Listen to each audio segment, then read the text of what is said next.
Isang babae na naman na natagpuang wala ng buhay sa isang luma at abandonadong bahay sa poblasyon Laak, Davao de Oro.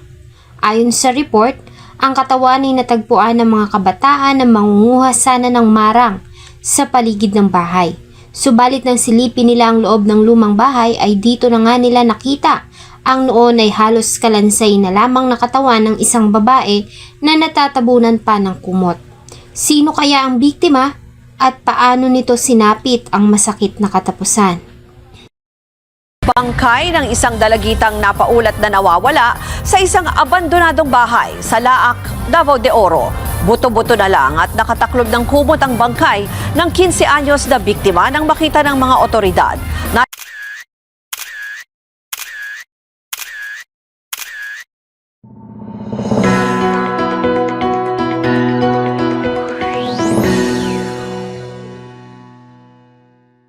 Ang lumang bahay na ito sa poblasyon Laak, Davao de Oro ay matagal nang abandonado. Minsan din itong naging tahanan ng masayang pamilya at naging saksi sa mga masasayang alaala, subalit sa paglipas ng panahon, lumaki ang mga anak ng may-ari at nagkaroon na ng kanyang-kanyang pamilya. Ang matanda namang may-ari ay pumanaw dahil sa katandaan. Kaya naman nagmistulan na lamang itong bakanting bahay na unti-unti nang kinakain ng anay at binabalutan ng malalagong damo. Para pakinabangan ng lupa ay binenta ito at nabili ng isang police corporal na bagamat abala sa trabaho ay hindi rin naasikaso ang property. Sino namang mag-aakala na ang lumang bahay na ito ay magiging piping saksi sa masakit na katapusan ng isang dalagita. Natagpuan na lamang na aagnas sa loob ng isang abandonadong bahay ang katawan ng isang 14 anyos na dalagita na kinilalang si alias Trudis. Siya si Baby Trudis Herbulingo Ingada. Ang kanilang pamilya ay tahimik na naninirahan sa Laak, Davao de Oro. Bagamat mahirap ang buhay ay lumaki si Trudis sa pagmamahal ng mga magulang at mga kapatid. Masipag, maaasahan at responsableng dalaga, ganyan nila ilarawan si Trudis. Mataas ang pangarap nito at isa na nga rito ay ang makapagtapos ng pag-aaral at matulungan ng kanyang mga magulang, bagay na hindi na nito nagawa dahil nga sa maagang nagtapos ang buhay nito dahil sa isang karumal-dumal na krimen. October 17, 2025 nang makatanggap ng tawag ang tanggapan ng kapulisan sa Laak, Davao de Oro. Tungkol ito sa natagpuang katawan sa nasabing abandonadong bahay. Dahil dito ay agad nilang tinungo ang lugar kasama ang grupo ng forensics. Sa loob ng lumang bahay, dinatnan nila ang kalunos-lunos na kalagayan ng biktima. Halos kalansay na lamang ang natitira sa katawan nito, nagpapatunay na matagal na itong patay. Base sa buhok, damit at mga gamit na nakita sa crime scene, ay agad nilang nakumpirma na ito ay isang babae. Sa kanilang lugar ay isa lamang ang nawawalang dalaga na matagal nang hinahanap. Ito ay ang dalagang si Baby Trudis Herbulingo Ingada. Kaya naman agad nilang pinatawag ang mga magulang nito.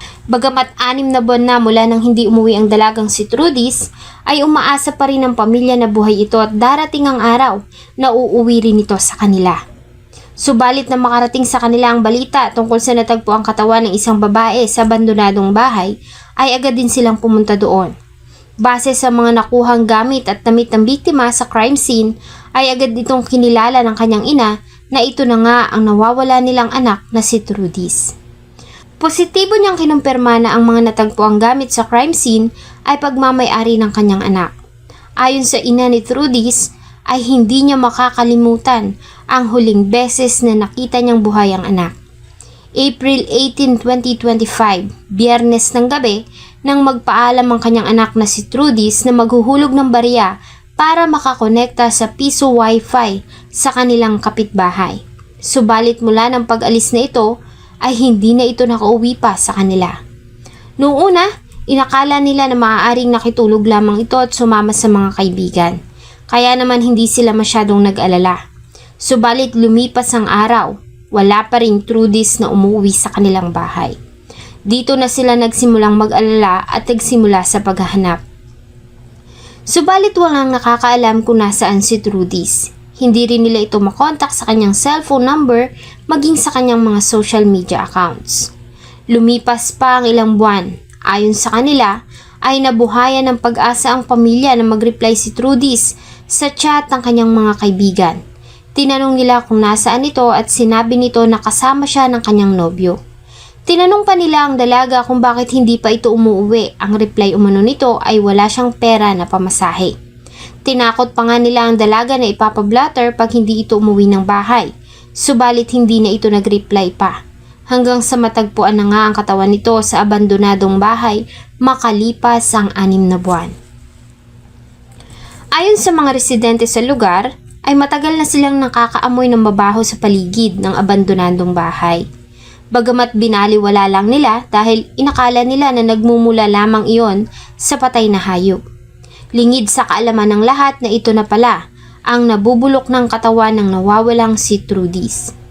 Sa ginawang autopsy ng Regional Forensic Unit noong November 5, 2025, lumalabas na namatay ang biktima sanhi ng asphyxia by manual strangulation o pagkawala ng hininga dahil sa pagkakasakal.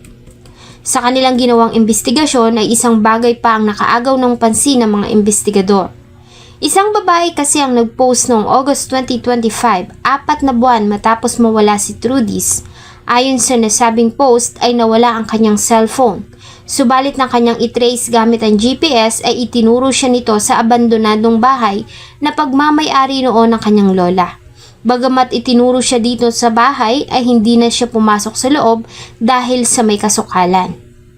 6 na buwan na ang nakakalipas kaya naman hindi alam ng kapulisan at mga investigador kung saan magsisimula. Ganun pa man ay muli nilang binalikan ang mga huling araw nang makitang buhay si Trudis.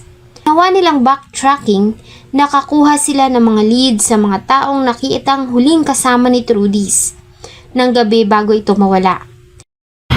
Din may nakakita na sinundo daw na yung ano niya, yung siguro boyfriend mo yun or kasama niya. Then after na nun, wala na siyang hindi na alam ng parents na sa whereabouts niya. Dito nga ay nagkaroon sila ng mga persons of interest. Kabilang na rito ang nobyo ng biktima. Ang mga POIs ay agad nilang isinailalim sa surveillance. Subalit mas lalo silang kinutuban dahil hindi na nila mahagilap sa lugar ang mga POI. Ang isa sa mga ito ay umalis sa lugar noon pang August.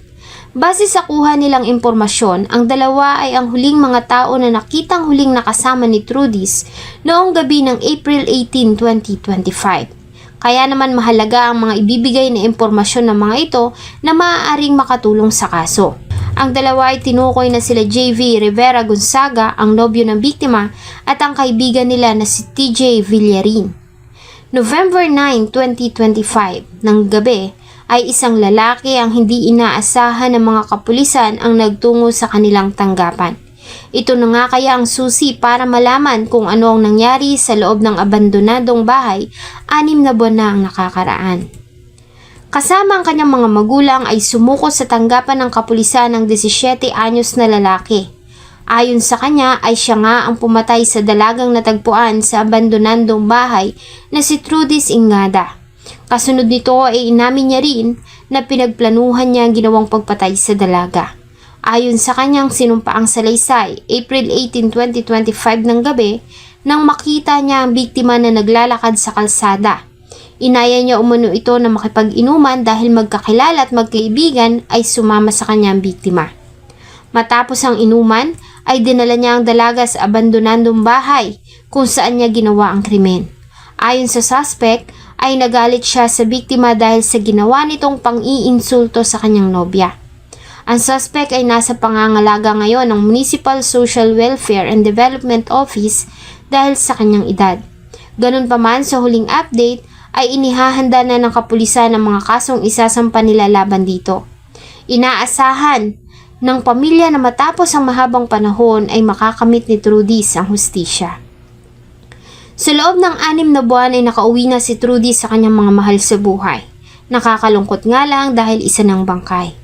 Ganun pa man, nagpapasalamat pa rin ang pamilya dahil nabigyan nila ito ng maayos na libing at pamamaalam. Bagamat malalim ang sugat na iniwan sa kanila nang nangyari, ay bahagya naman silang napanatag ng sumuko ang suspect. Sa kasalukuyan, maraming nagsasabi na pagkagat ng dilim ay maiilang residente ang nakakarinig ng iyak ng babae sa loob ng abandonadong bahay. Ganun pa man, iisa lamang ang totoo. Ang abandonadong bahay na ito ay siyang naging saksi sa masakit na sinapit ni Trudy Serbulengo Ingada at ito din ang naging piping kaunlungan ng kanyang walang buhay ng katawan sa loob ng 6 na buwan. Ang lupa sa paligid nito ang minsang sumipsip sa kanyang mga pumatak na luha. Ang hangin na dala ng mga puno sa paligid ang lihim na nakinig sa kanyang pagtangis. At ang bahay na ito ang naging saksi sa pagkawala ng kanyang buhay at mga pangarap. Salamat po sa inyong patuloy na pagtangkilik sa atin pong mga videos. Huwag niyo pong kalimutang mag-iwan ng inyong salubin at suggestion sa atin pong comment section. Thank you so much po and see you on my next video.